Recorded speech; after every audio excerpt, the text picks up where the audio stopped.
नमस्कार मैत्रिणींनो आणि सगळ्यात पहिल्यांदा तुम्हा सर्वांना महाशिवरात्रीच्या आणि वुमन्स डेच्या जागतिक महिला दिनाच्या माझ्याकडून खूप खूप शुभेच्छा.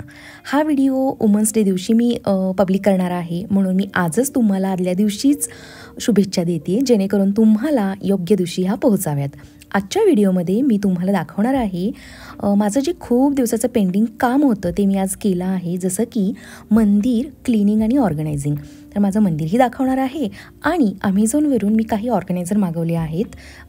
थोडेच आहेत पण तेच वापरून मी मंदिर अगदी स्वच्छ आणि नीटनेटकं आज ठेवणार आहे आणि तुमच्यासोबत खूप साऱ्या गप्पा देखील मारणार आहे.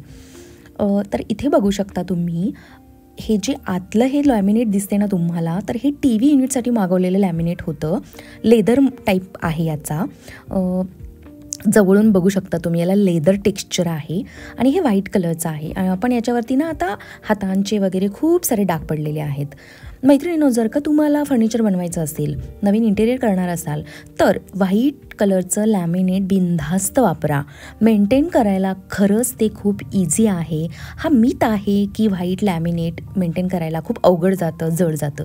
असं बिलकुल नाही आहे. उलट जितके लाईट कलर्स तुम्ही यूज कराल तितकं तुमचं घर मोठं दिसेल आणि मेंटेन करायला सुद्धा खूप इझी जाईल. डार्क कलर उलट मेंटेन करायला अवघड असतात. तर इथे मी तुम्हाला दाखवते की कसं मेस झालं आहे माझं मंदिर. बघू शकता तुम्ही, एक एक कप्पा मी खोलून दाखवते किती अस्ताव्यस्त झालं आहे. घर सुंदर आहे. माझ्या घराला खूप सारे व्ह्यूज आले, खूप पॉझिटिव्ह एनर्जी आहे माझ्या घरात. सकारात्मक आहे घर. हो आहे, कारण बेसिकली माझं नेचरच तसं आहे आणि मी घर तसं ठेवायचा नेहमी प्रयत्न करत असते. पण आतली गोष्ट आज तुम्हाला इकडे मी दाखवते आहे बरं का, की ह्या पॉझिटिव्हिटी पाठीमागे हे काय निगेटिव्हिटी दडली आहे. तर अस्वच्छतेला मी निगेटिव्हिटी बोलते आहे बरं का इकडे. मला ना नेहमी स्वच्छता असेल ना, मलाच काय तुम्हालासुद्धा जिथे स्वच्छता टापटीपणा तिथे सकारात्मकता वाटतेच, पॉझिटिव्हिटीही येतेच. इथे बघू शकता हा खालचा ड्रॉवर, किती आणि काय काय गोष्टी मी कोंबल्या आहेत. म्हणजेच दिवाळी झाली, दिवाळीच्या अगोदर, गणपतीच्या अगोदर मी हे मंदिर ऑर्गनाईज केलं होतं आणि त्यानंतर बिलकुल या मंदिराकडे मी पाहिलेलं सुद्धा नाही आहे की खालच्या कप्प्यांकडे. आणि सण येतील त्याप्रमाणे साहित्य काढलं आहे आणि पुन्हा ते तसंच ठेवून दिलं आहे. ठेवलं नाही, लिटरली कोंबलं आहे. तर आता मी सुरुवात करते इकडे आणि त्यासाठीच मी सकाळची वेळ निवडली आहे जेणेकरून देवपूजा पण मला वेळेत करता येईल. माझ्या एका मैत्रिणीने मला सजेशन पाठवलं होतं आणि ते मला आवडलं की दुपारी 12 वाजेच्या आतपर्यंत देवपूजा तू करून घेत जा. तर फॉलो करते मी मैत्रिणींनो. कधी कधी नाही होत, खरं सांगते मी, पण शक्यतो मी करत असते प्रयत्न. ठीक आहे. तर आता काय करते मी, सुरुवातीलाच पूर्ण मंदिर मी हे रिकामं करून घेणार आहे आणि नंतर वरून खाली या सिक्वेन्सप्रमाणे हे प्रॉपर स्वच्छ करून घेणार आहे. आज वुमन्स डे आहे. किती मैत्रिणींना हे माहिती आहे की वुमन्स डे का सेलिब्रेट केला जातो आणि केव्हापासून सेलिब्रेट करायला सुरुवात झाली आहे, याच्या पाठीमागचा इतिहास काय आहे. मी खरं सांगते तुम्हाला, मला देखील आजपर्यंत हा इतिहास, याच्या पाठची थेरी बिलकुल माहिती नव्हती.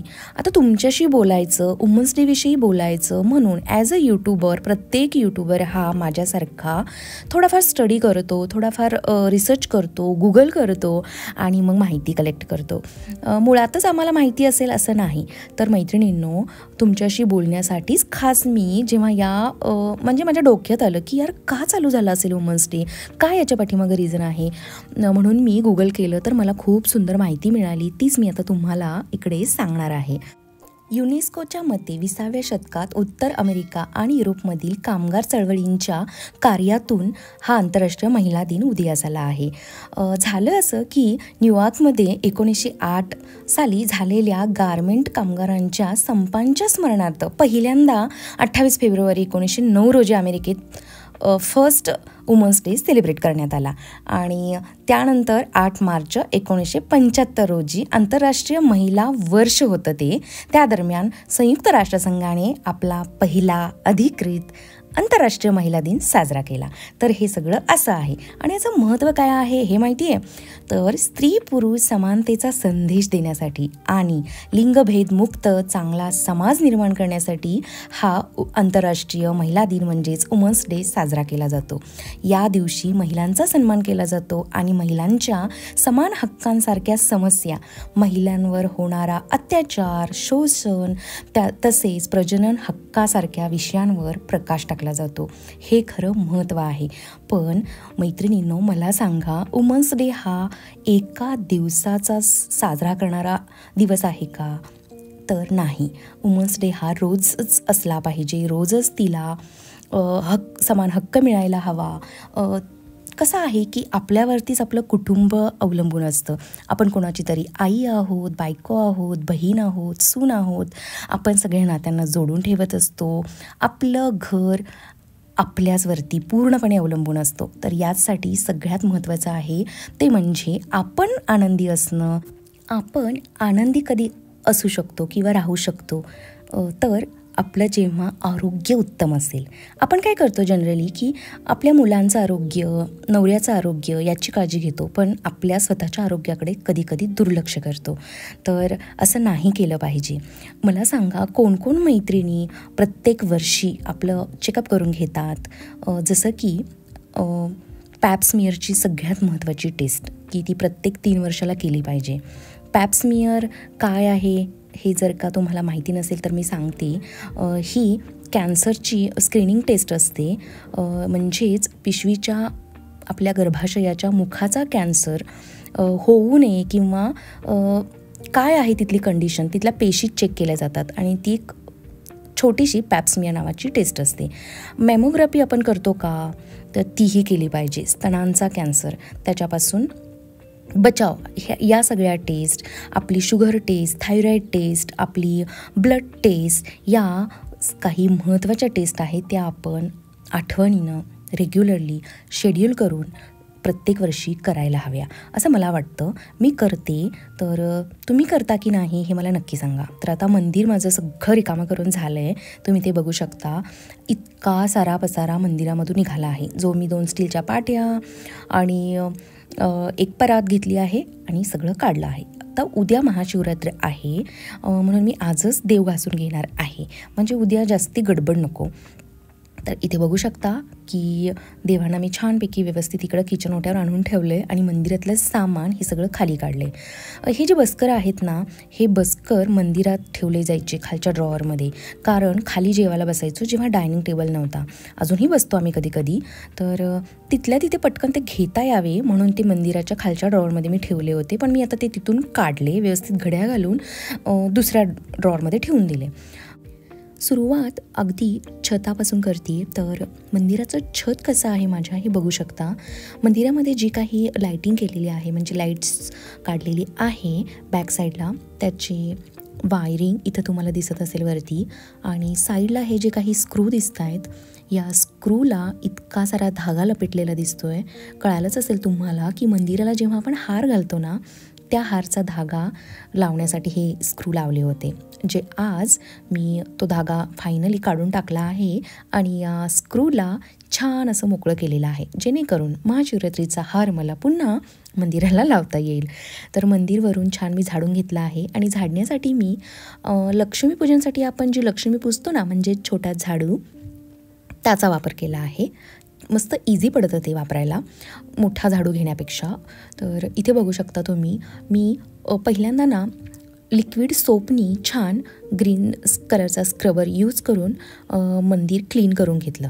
आणि हो, स्क्रब यूज करताना तो अगदी नवीनवाला नाही यूज करायचा, त्याने स्क्रॅचेस येऊ शकतात. जो वापरून अगदी मऊ पडला आहे, अगदी त्यामध्ये काही जीवच नाही राहिलेला, आता टाकूनच देणार आहोत आपण तो असावाला, आणि तो देखील वापरताना अगदी हलक्या हाताने तो फिरवायचा, अदरवाईज आपल्या लॅमिनेटला स्क्रॅचेस येऊ शकतात. अशा प्रकारे मी वरून मंदिर पूर्णपणे क्लीन करायला सुरुवात केली आहे स्क्रबनी. आणि लिक्विड सोपसुद्धा हार्शवालं नाही घ्यायचं, लाईटवालं, म्हणजेच जे सॉफ्टवालं असतं ना ते वालं. फायनली आज माझे देवसुद्धा खूप माझ्यावर खुश होणार आहेत. बाईनं एकदाचं पाहिलं आमच्याकडे असं वाटणार आहे त्यांना. वरून त्यांना नटवून ठेवलं जायचं, सजवून ठेवलं जायचं. पण मंदिराच्या खालचे हे जे काही ड्रॉवर आहेत त्यांची अवस्था ही अशी काहीशी होती. इकडे तर ज्या काही मी समया ठेवते ना, त्या समयांचं तेल पडून अगदी चिकट चिवट झालेलं आहे. कधीपासूनचं हे करायचं म्हणत होते मी, पण पाहिलंच तुम्ही, इकडे फिर तिकडे फिर, बाईचं घरात लक्षच नव्हतं. तर आता मात्र मी व्यवस्थित सगळं घर क्लीन करणार आहे आणि मधला कप्पा ही छान आता हा स्वच्छ असा मी घासून पुसून घेते आहे. जे काही मी ॲमेझॉनवरून ऑर्गनायझर मागवलेत अगदी थोडेसेच आहेत, पण छान माझं मंदिर सेट झालं आहे त्यामध्ये. खरं तर खूप काही देवघराचं सामान नाही आहे माझ्याकडे. उगाचच आपला ना फापट पसारा यामध्ये आहे. ड्रॉवर म्हटलं की कोंब असं झालेलं आहे. सणासुदीसाठी आणलेलं साहित्य अगदी व्यवस्थित ठेवलं ना तर म्हणजे खूपच कमी आहे ते सामान, पण ते ना अस्ताव्यस्त टाकलं गेल्यामुळं हे सगळं असं झालं आहे. या व्हाईट लॅमिनेटवरून जस्ट एक ओला कपडा जरी फिरवला ना तरीसुद्धा ते खूप छान असं क्लीन चकाचक दिसायला चालू होतं. इथे बघू शकता हे जे तेलाचे चिवट डाग आहेत हे काढण्यासाठी, किचन ओठा क्लीन करण्यासाठी, म्हणजे स्कॉटचा माझा जो काही किचन ओठा आहे तो क्लीन करण्यासाठी जे काही मी लिक्विड यूज करते सीफ नावाचं, तेच मी इकडं वापरलं आणि अगदी अलगद हाताने स्क्रब फिरवला. तर तुम्ही बघू शकता की किती पटकन अगदी इझिली हे डाग निघाले. तर इतकं पॉवरफुल आहे ते लिक्विड आणि खरंच त्याने मला त्या लिक्विडची मला ना खूप हेल्प झाली आहे. माझं जे काही किचन ओट्याचं जे टेन्शन होतं ते पूर्णपणे निघून गेलं आहे.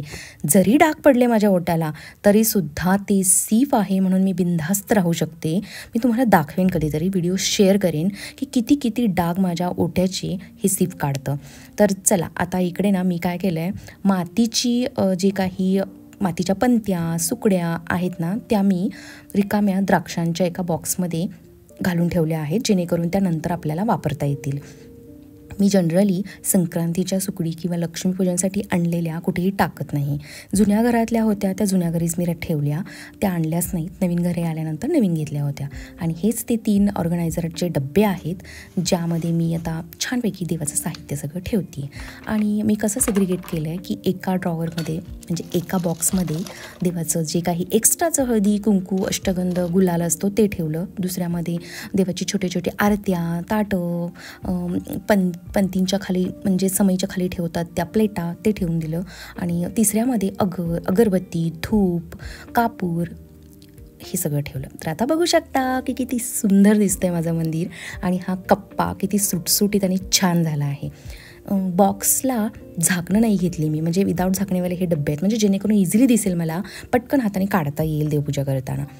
आणि एक्स्ट्राचे जे काही देवाची तांब्या वगैरे आहेत, ताटं आहेत आणि देवाची कपडे आहेत. हा खालचा कप्पा ज्यामध्ये माझ्याकडे जे काही ग्रंथसंग्रह आहे माझा तो मी पहिल्यांदा ठेवला आहे. त्याच्या खालीच तो मी बॉक्स ठेवला सुगड्यांचा. आणि माझ्या समया आणि हे काय आपण बोलतो याला गंगाळ ना, तर ते ठेवलं आहे.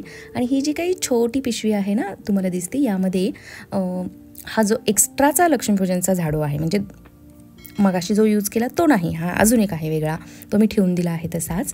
आणि बघू शकता की किती सुटसुटीत आणि छान झालं. आता बिफोर आणि आफ्टर जर का लुक तुम्ही चेक केला तर तुम्हाला कळेल की किती फरक आहे.